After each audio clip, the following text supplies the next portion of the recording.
Now, they are the double act we never knew we needed. Millions of us have watched Kaleb Cooper put Jeremy Clarkson in his place on Clarkson's farm.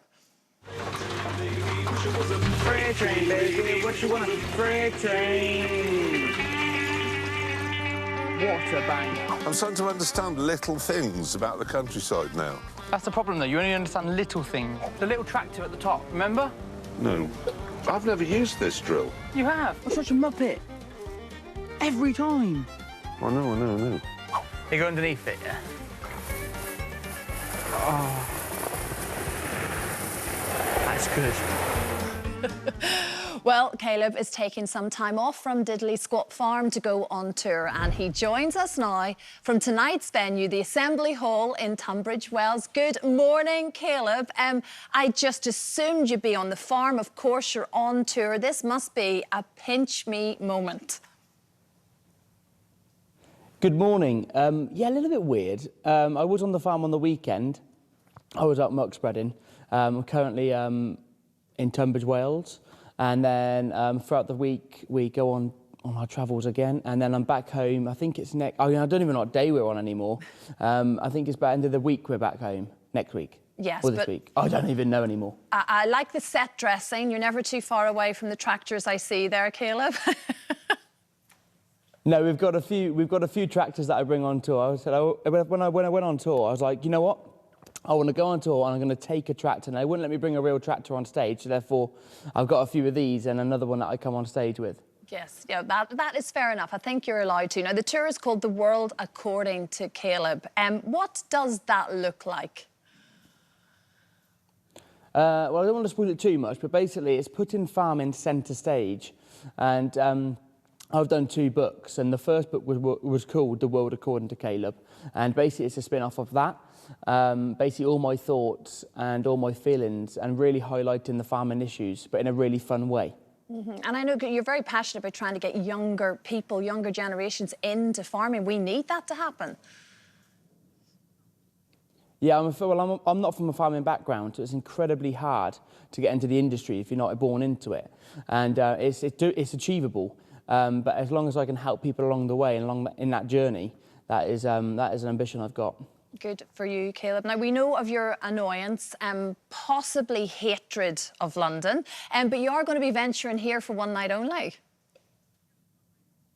Yeah, I'm coming end of Feb, I believe. Yeah, I'm not driving, thankfully, yes. So I won't get any parking tickets or congestion charge or bus lanes. But I remember that being an issue, Kaleb. I enjoyed that episode very much.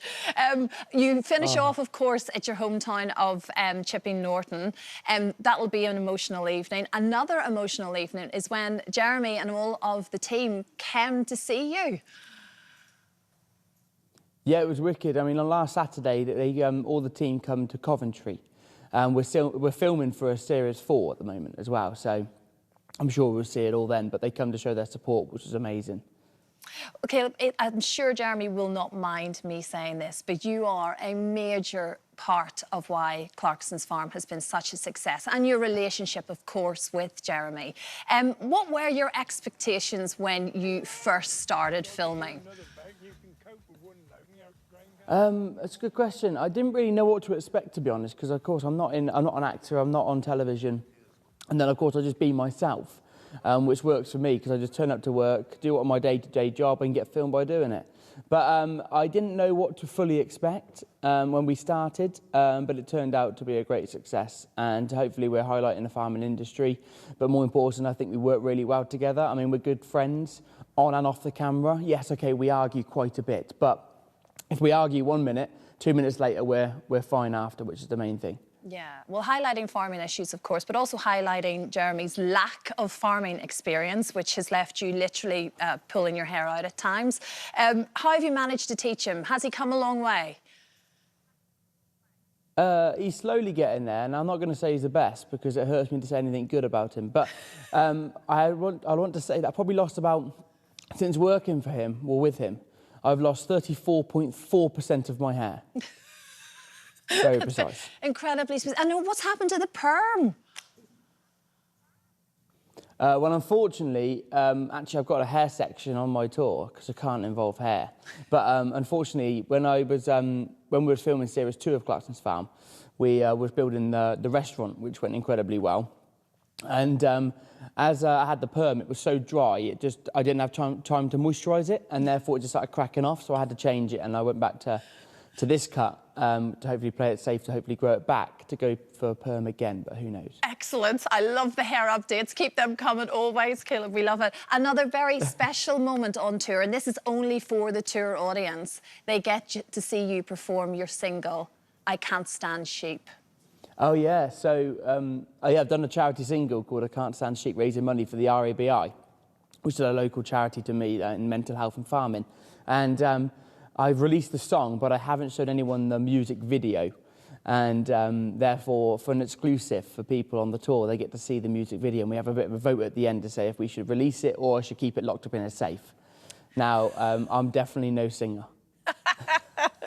Get it out there. You got to do it. Just do it. It's for charity. It's a good cause. Absolutely do it. Can we know that you've worked incredibly hard on the farm and all of this as much as you're enjoying it. But your big goal was always to have your own farm, to own your own farm. You've got your family now. You've got your little ones. You want them to be part of that.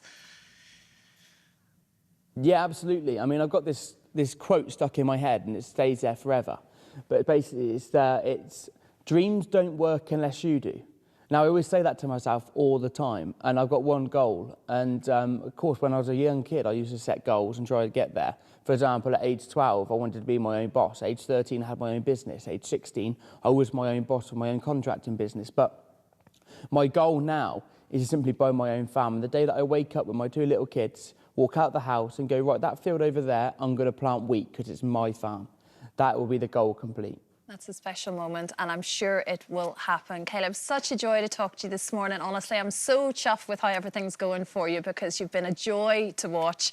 Caleb, you are on tour until the 11th of March. The World According to Caleb. It's brilliant. Good luck tonight.